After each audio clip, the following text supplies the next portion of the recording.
Achieving that middle ground is really hard, and it only takes one error, one messed up process to ruin it. What is up, beautiful people? Welcome back to my channel. My name is Alexis Kimberly. In today's video, I am going to be talking to you guys about why I don't do my own relaxers and why I don't really recommend that you guys do your own relaxers either. Now, wait, I'm not talking about the situation where you live in an area and you don't have access to a salon or to a stylist you can trust. I'm not talking about the situation where, unfortunately, finances will not permit you to go to the salon and get it done professionally. I'm not talking about that. I'm talking about those of you who have the choice to either go to the salon or do it yourself, and why I just strongly recommend that if you have the choice, please go to the salon to get it done. And in addition to that, at the end of this video, I'm going to be sharing some tips that I have for those of you who really just don't have the option to go to the salon and are kind of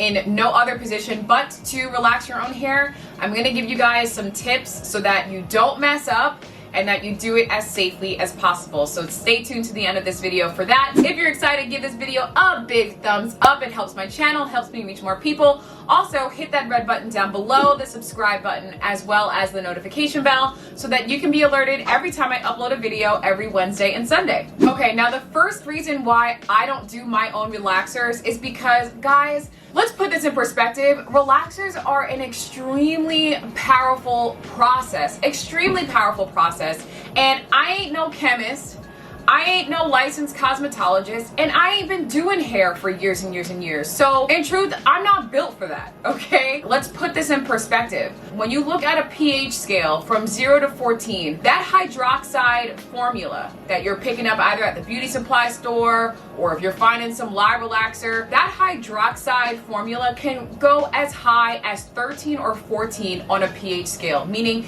it is extremely alkaline. That is very aggressive. When you apply that to your hair, you're forcing the hair to lift the cuticle, to restructure the bonds, break down the bonds, restructure the internal structure of your hair. That is an extremely aggressive process. And just to put into perspective for you, your hair's natural pH level is around a 4.5 to a 5.5. So you're bringing your hair from that 4.5 pH all the way up to potentially a 14. That is an extremely aggressive process. Now, of course, I can already hear it in the back of my mind, and people are saying, but Alexis, there are instructions on how to do it. There's directions.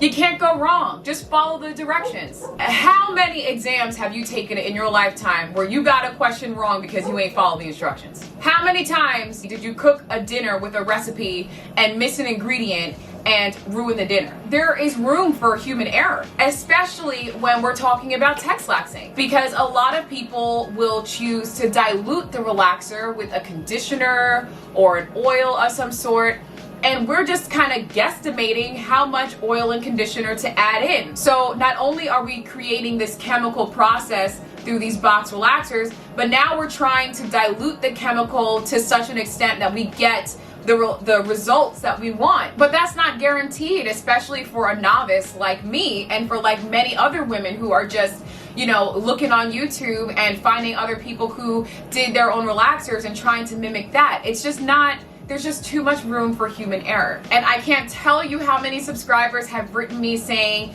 that they did their own texlax, they did their own relaxer, and it came out terribly, it came out uneven. One section is more processed than the other section, their hair is breaking off, or the extreme of I added oils and conditioner to my hair and I applied the relaxer and now I don't even have any results at all, because it sounds like they diluted the relaxer too much. So I just want to open everyone's perspective here, especially for those of you who are thinking about doing your own relaxers, especially during this time when salons are not open. I just want to put that perspective in your minds, because there are many women who have done it before and many women who have made errors even after following the instructions on the box. They made errors. Let's not forget the fact that we do have a hair in the back of our head and we can't see behind our head, and so application in the back of the head becomes a guessing game in and of itself. I don't care even if you have a mirror, it's still hard as heck. There is such room for error. In addition to that, I'm personally not good enough to apply my relaxer consistently, and I've kind of shared this with you guys in other videos, but the way for me to get my texlax results and make sure that they're consistent every time is I make sure to apply it as consistently as possible. I apply it every 12 weeks where I can. Obviously, under these circumstances, I am well beyond that 12-week mark, but I try to stick to 12 weeks. But in addition to that, I try to stick to the same processing time every time. And that's not an easy thing to do. If you're not trained in being able to time yourself and do the relaxer quickly, you're not going to be able to get the same consistent results every time. I know that I can trust my stylist because she's looking at my head from a bird's eye view. She's trained in this. She knows the results that I'm going for. So I don't have to worry about not having consistent results because I know that I can trust her to do it in the time period that I typically process my hair. Now, the other reason why I don't relax my own hair is because I personally prefer to use a live relaxer, and that's not something that I can get necessarily over the counter. Now, most relaxers over the counter tend to be no lye relaxers, so your calcium hydroxide based formulas, your lithium hydroxide based formulas, things like that. I like my sodium hydroxide. It doesn't leave those calcium deposits on your hair. Those deposits can be very drying and contribute to brittleness and breakage down the line if you're not careful about removing those deposits. And I will link my lye versus no lye video that I created that kind of just flushes out all of the differences between lye and no lye relaxers. So I'll link that up in the cards if you want to check that out. And so because I prefer a lye relaxer and because I really enjoy my Design Essentials low lye relaxer that I cannot get in store, I will go into the salon because I know that my hairstylist has access to it. And then another thing, guys, about relaxing your hair is that there's no going back. I don't care if you applied a texturizer. I don't care if you applied a low lye relaxer, a lye relaxer, no lye relaxer. If it's got some sort of hydroxide base, if it's ammonium thioglycolate, which is what you kind of find in curly perms, things like that, like if it is any type of relaxant, there is no going back. And I know a lot of women have come to me and have asked me if they can do a corrective relaxer to fix their errors. They've got patchiness on one side, they've got a lot of kinks on one side, one is over processed, you name it.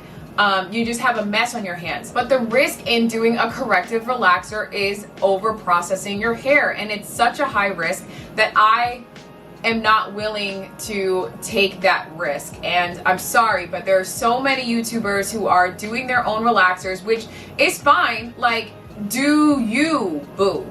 But I'm not going to recommend to you guys that you do that because I'm sorry, but like, there's just too many women who mess up. Even people who have done it for years and years. One slip up, it's over. It's over for you. And that's why you see a lot of times women who have decided to texlax, a lot of times they'll either go back to natural, cut all their hair off and go back to natural, or they'll just, start over again and just be full on relaxed, because achieving that middle ground is really hard, and it only takes one error, one messed up process to ruin it. So that's why I just can't recommend that you guys go out and do it. But I also know that it's not a perfect world, and that that's not going to be the situation for everyone, and not everyone is going to have the same kind of access to a salon. I mean, none of us have access to a salon unless you like live in Georgia or something, but we'll leave that alone. But in terms of tips, the first thing that I would say is that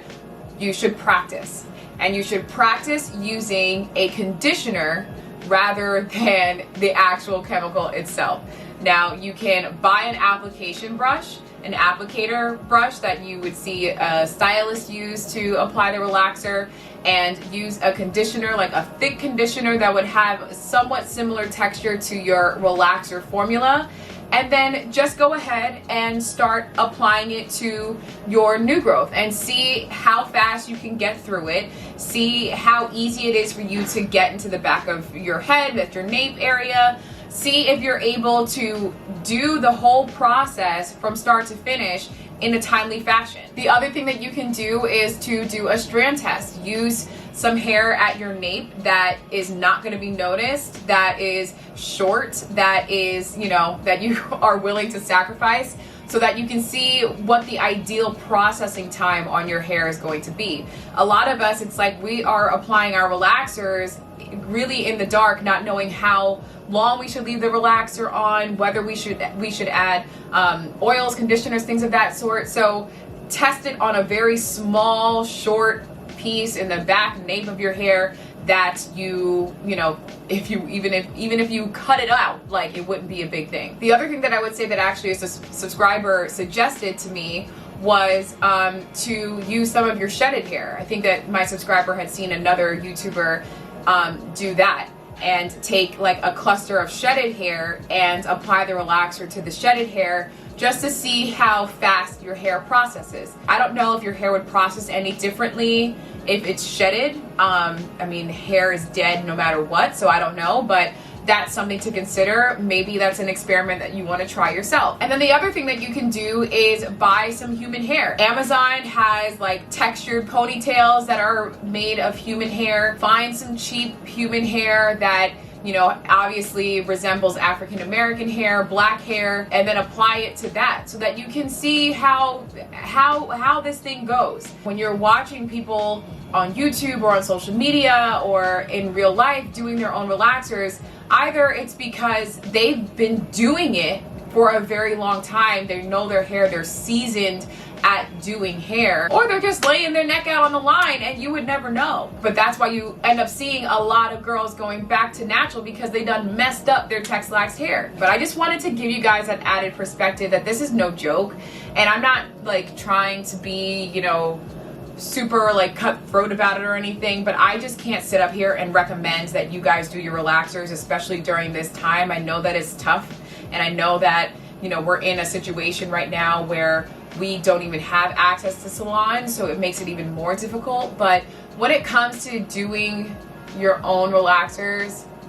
if you can do it, invest in a good stylist. Invest in it. There are some things in your life that you can say, you know what, I'm a genius at that. I am skilled at this. For me, relaxing my hair is not one of them, and I don't try to act like it is. But that is the end of my video. If you like this video, then definitely give it a big thumbs up. It helps my channel and helps me reach more people. Also, subscribe to my channel, hit that red button down below for videos just like this one. And until next time, guys, I will see you all in my next video. Bye, guys.